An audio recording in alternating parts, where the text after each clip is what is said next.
넘어가서 일반인 자서전 목차를 살펴보는데, 자, 유명인 자서전도 있고 일반인 자서전도 있지 않습니까? 그러니까 유명인 자서전은 뭐 우리가 흔히 봐왔던 여러 가지 그런 책들이고요.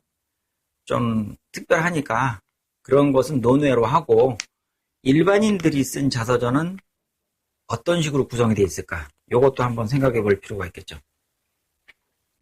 그래서 하나 예를 들어보는데, 자, 이 사람의 책에는 목차가 어떻게 되어 있는지 한번 살펴보겠습니다. 제1부, 2부, 3부까지 되어 있죠. 자, 1부에서는 출생과 성장으로 되어 있고, 2부에서는 사회 진출을 준비하다. 그 다음 3부에서는 경제개발 계획과 현대 입사라고 되어 있습니다. 큰 틀을 어떻게 나눌 것이냐가 상당히 중요합니다. 그러니까 목차를 만든다는 것은 큰 설계도를 작성하는 것이나 마찬가지거든요. 책의 설계도. 그러니까 1부, 2부, 3부 해놓고 1부 안에 또 소제목들 01, 02, 03, 04, 05 이런 식으로 만들 수도 있겠죠. 제2부에서도 06, 07, 08 그 다음에 제3부에서는 09부터 16번까지 이런 식으로 하면 큰 덩어리와 작은 덩어리가 서로 구분이 되겠습니다. 제1부에서 01번을 보니까 조상의 숨결이 서린 영동, 2번 아버지의 일본 유학과 오사카 생활, 그 다음에 귀국과 새로운 시련, 그리운 어머니, 충북 영동에서 이 5가지를 보니까 어렸을 때 얘기를 썼다고 알 수가 있겠죠. 자, 2부를 보니까 사회 진출을 준비하다. 그래서 여기는 보니까 이제 대학교, 학교가 나오고 형제 이야기, 결혼과 군입대 이런 이야기들이 나옵니다. 자, 3부를 보니까 이제 경제개발계획, 또 정주영 회장의 인사스타일, 경부고속도로, 서울교와 여의도 개발, 안되면 되게 하라 박 대통령과의 만남, 서울 지하철 공사와 서산 간척지, 충주댐과 안경모사장, 첫 해외공사 버마의 나운가트 다목적댐. 제목을 딱 보니까 직장생활과 관계되는 것이죠. 이렇게 구성하는 것이 일반적인 구성이다. 꼭 이렇게 하라는 것은 아니고 그렇다는 얘기죠. 그리고 여기에다가 이제 만약에 4부를 더 한다면 3부까지 나왔는데 4부는 뭐 은퇴 이후에 어땠다라는 제목으로 구성을 하면 좋을 것 같습니다.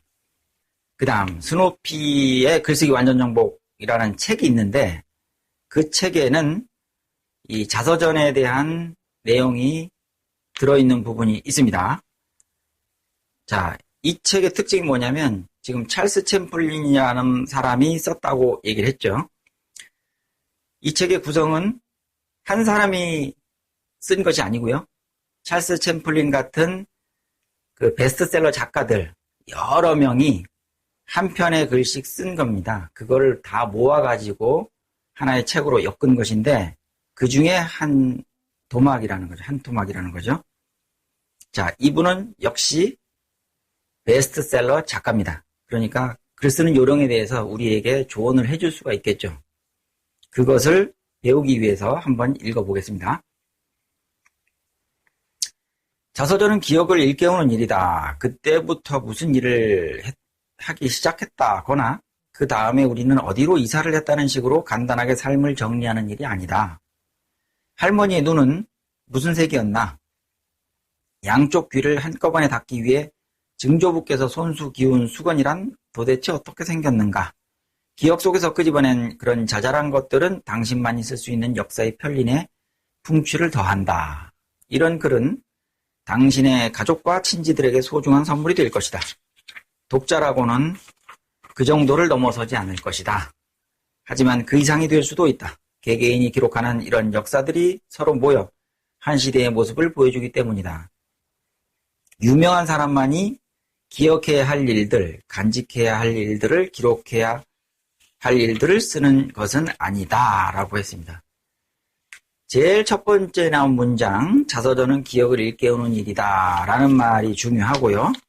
맨 마지막에 나온 문장, 유명한 사람만이 기억해야 할 일들, 간직해야 할 일들, 기록해야 할 일들을 쓰는 것은 아니다 라는 말, 이 말도 중요하죠. 그러니까 유명한 사람만 쓰는 게 아니다. 보통 사람이 다 쓰는 것이 자서전이다 라고 찰스 챔플린은 얘기했습니다. 다음, 당신의 이야기를 하라 라고 제목이 나와 있습니다. 자, 자서전을 쓴다는 것은 남의 얘기를 하는 게 아니라 여러분의 이야기를 하는 겁니다. 그래서 여러분의 그 진솔한 이야기가 굉장히 중요하다고 볼 수가 있죠. 이제껏 남이 쓴 책을 읽었고 남의 이야기에 관심을 가졌지만 이제는 여러분의 이야기를 하면서 또 그것을 남에게 읽히는 데까지 나아가면 좋겠습니다. 그래서 세상을 여태까지 쫓아다녔지만 이제는 여러분이 주인공이 돼서 다른 사람에게 이야기를 나누어 줄 수 있으면 좋겠습니다. 자, 당신의 이야기를 하라는 것은 제가 생활하는 중에 들었던 이야기인데 아주 인상적이기 때문에 여기다가 이렇게 발췌를 했습니다. 에피소드를 하나 말씀드리겠습니다. 제가 오래전에 영어 강사를 했습니다. 학원 강사를. 그때 처음에는 어쨌든 뭐 실력이 없는 상태에서 시작을 했기 때문에 초짜였죠.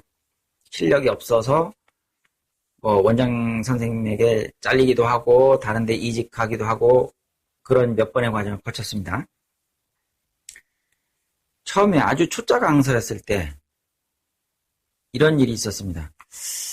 중학생들에게 영어를 가르쳤는데 하루는 원장 선생님이 저를 원장실로 부르셨어요. 그래서 무슨 일인가 하면서 갔죠. 그랬더니 저와 상담을 하시는 겁니다. 이렇게 얘기를 하셨어요. 민 선생님, 학생들한테 영어를 가르치는 거는 물론 좋은데 아이들에게 공부만 시킨다고 해서 좋은 선생이 되는 건 아닙니다. 훌륭한 선생이 되는 게 아닙니다.